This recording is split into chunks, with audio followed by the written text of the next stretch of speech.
My fellow leaders, we gather once more at an inflection point in world history, with the eyes of the world upon all of you, all of us.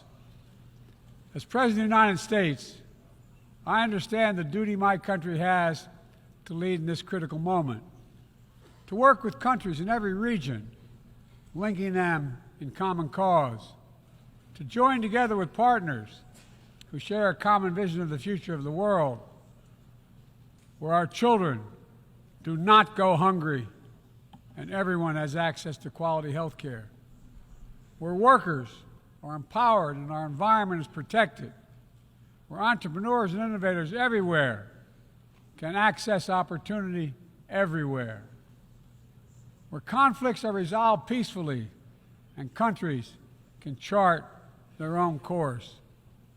The United States seeks a more secure, more prosperous, more equitable world for all people, because we know our future is bound to yours. Let me repeat that again. We know our future is bound to yours.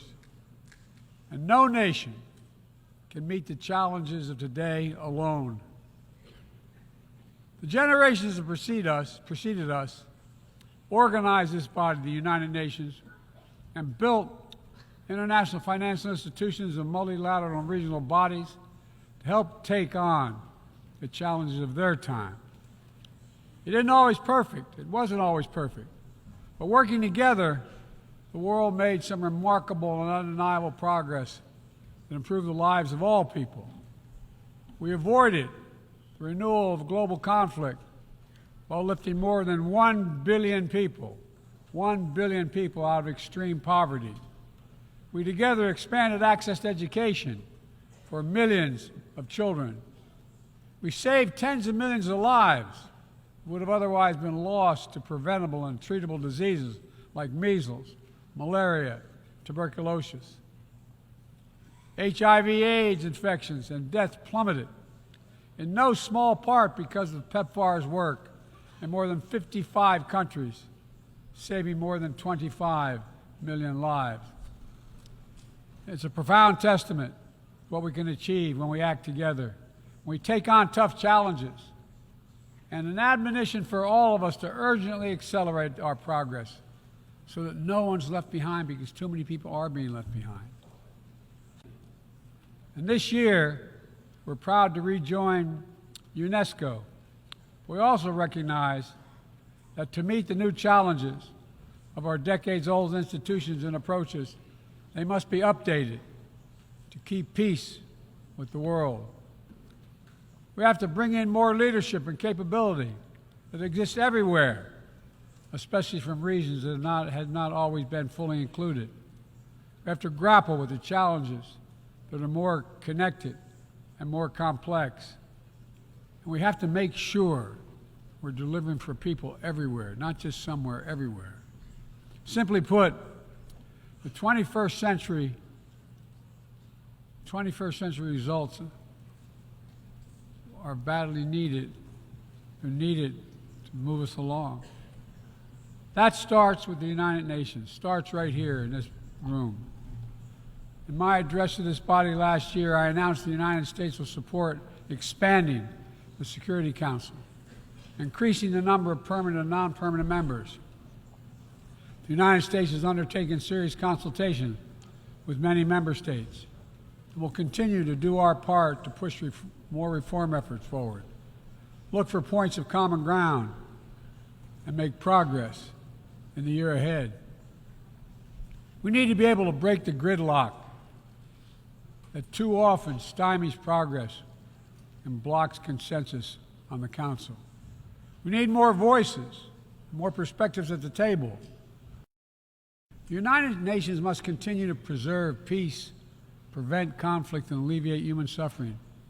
And we embrace nations stepping up to lead in new ways and to seek new breakthroughs on hard issues. For example, on Haiti, the Caribbean community is facilitating a dialogue among Haitian society. I thank President Ruto of Kenya. I thank him for his willingness to serve as the lead nation of a UN-backed security support mission. I call on the Security Council to authorize this mission now The people of Haiti cannot wait much longer. The United States is working across the board to make global institutions more responsive, more effective, and more inclusive. For example, we've taken significant steps to reform and scale up the World Bank, expanding its financing to low and middle-income countries so it can help boost progress toward meeting the Sustainable Development Goals and better address interconnected challenges like climate change and fragility. Under the new president of the World Bank, change is already taking root. Last month, I asked the United States Congress for additional funds to expand World Bank financing by $25 billion. And at the G20, we rallied the major economies of the world to mobilize even more funding. Collectively, we can deliver a transformational boost to World Bank lending. And because the multilateral development banks are among the best tools we have for mobilizing transparent, high-quality investment in developing countries, reforming these institutions can be a game changer. Similarly, we proposed making sure developing countries have a strong voice and representation at the International Monetary Fund.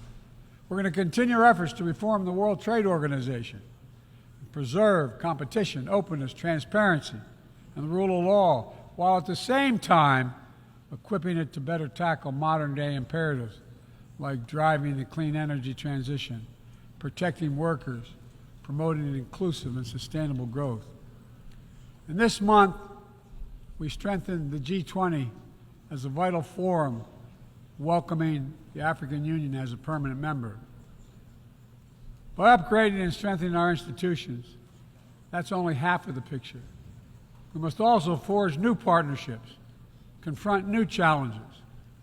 Emerging technologies such as artificial intelligence hold both enormous potential and enormous peril. We need to be sure they are used as tools of opportunity, not as weapons of oppression. Together with leaders around the world, the United States is working to strengthen rules and policies so AI technologies are safe before they're released to the public. To make sure we govern this technology, not the other way around, having it govern us. And I'm committed to working through this institution and other international bodies and directly with leaders around the world, including our competitors, to ensure we harness the power of artificial intelligence for good while protecting our citizens from its most profound risk. It's going to take all of us. I've been working on this for a while, as many of you have. It's going to take all of us to get this right.